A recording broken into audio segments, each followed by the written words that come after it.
அவ்வளோதான், கொம்பே களத்தில் இறங்கிட்டாப்புல. இனிமேல் ஆப்னண்ட துவம்சம் பண்ண போகிறாள. அப்படி என்னதான் இவர் பண்ணார்னு பார்க்குறதுக்கு முன்னாடி நம்ம சேனலை சப்ஸ்கிரைப் பண்ணிக்க. ட்ரெவர்ஸ் கேட் அம்மாடி ஆத்தாடின்னு சொல்லலாம், திரும்பவும் பழைய நிலைமைக்கு மாறிட்டாப்புல. என்னடா ரொம்ப நாளாக ஃபார்ம் அவுட்லேயே கிடக்கிறாரு, இவர் இந்த மாதிரி இருக்க மாட்டாரு அப்படிங்கிற மாதிரி தான் எல்லாத்துக்கும் தோணிட்டு இருந்தது. தலைவர் இன்னைக்கு சரியான சம்பவம் பண்ணிட்டாப்புல சவுத் ஆப்பிரிக்காவை. அது என்னன்னா, இன்னைக்கு சவுத் ஆப்பிரிக்காவை ஆஸ்திரேலியா மேட்ச் நடந்தது, தேர்டு ஓடியை.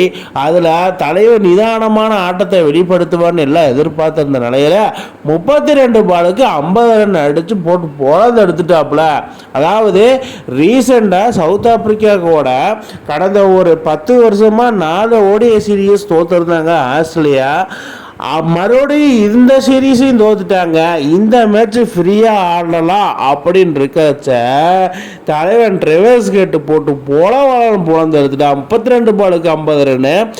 அது மட்டும் இல்லைங்க, அவரோட நின்று மிட்டில் மார்ஸ் ஆடு அப்பா ஓப்பனிங் பார்ட்னர்ஷிப்னா இதுதான் ஓப்பனிங் பார்ட்னர்ஷிப். அந்த காலத்தில் வீரேந்திர சேவக் சச்சின் டெண்டுல்கர் பண்ணுவாங்களே சம்பவம், அந்த மாதிரி சம்பவம். 2 பேரும் போட்டு பொழந்து எடுத்துட்டாங்க சவுத் ஆப்பிரிக்கா பவுலர்ஸை.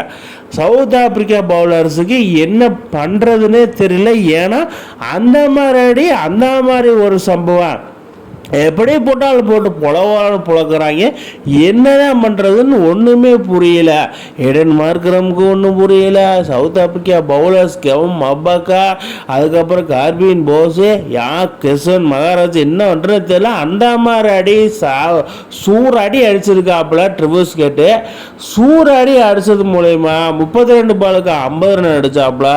கடைசியில் பார்த்தீங்கன்னா செவையான ஒரு செஞ்சுரியை போட்டிருக்காப்புல. 80 பாலுக்கு 100 ரன்னு.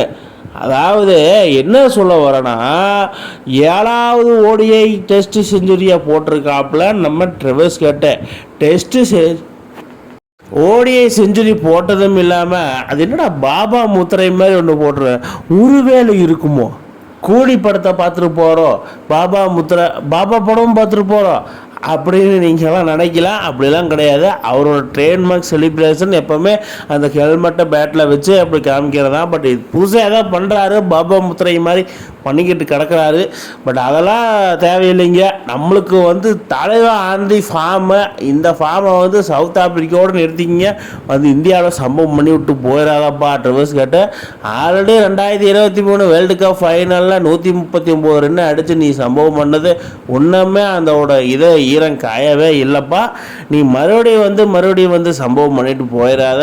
எதுக்கு ஃபார்முக்கு வந்தா அப்படிங்கிற மாதிரி தான் இருக்குது. ஃபார்ம் அவுட்லேயே இருக்கட்டுமே அப்படிங்கிற மாதிரியும் இருக்குது. ஃபார்முக்கு வந்தாலும் செமையாக பர்ஃபார்மன்ஸ் பண்ண. இவரோட பேட்டிங் மட்டும் செமையாக இருக்குங்க. பார்க்குறக்கு அவ்வளோ இன்ட்ரெஸ்டிங்காக இருக்குது. பார்க்குறக்கு அவ்வளோ ஃபேன்ஸ் மூமெண்ட்டு என்ஜாய்மெண்ட் எல்லாமே கிடைக்கும் இவரோட இதில். தலைவன் ஆந்திவே கொம்மங்காலத்தில் இறங்கிட்டாப்புல. எதிரடிக்கு சாவுபைத்தை காமிச்சிட்டு வராப்புல. சாவுபைத்தை காமிச்சிட்டான். சாவுபைத்தை இனிமேல் ஒன்றும் பண்ண முடியாது. அந்த மாதிரி தான் சாவுபைத்தை காமிச்சிட்டாப்புல. இன்றைக்கி வேறு மாதிரி சம்பவங்கள் இப்படியே போயிட்டு இருந்தா இதுக்கு ஒரு எண்டு இல்லையா அப்படிங்கிற மாதிரி தான் சவுத் ஆப்பிரிக்கா பவுலர் கடைசியாக கொம்ப விக்கெட் எடுத்துட்டாப்புல. ட்ரெவர்ஸ் கேட் இந்த அசுத்திரமான ஃபார்மை நீங்கள் எப்படி பார்க்குறீங்கன்னு கீழே கமெண்ட் பாக்ஸில் கமெண்ட் பண்ணுங்கள் மக்களே. இந்த மாதிரி இன்ட்ரெஸ்டிங் கிரிக்கெட் வீடியோவை தெரிஞ்சுக்க நம்ம சேனலை சப்ஸ்கிரைப் பண்ணுங்கள், லைக் அண்ட் கமெண்ட் பண்ணுங்கள். மேலும் உங்களுக்கு வீடியோ வந்துகிட்டே இருக்கும்.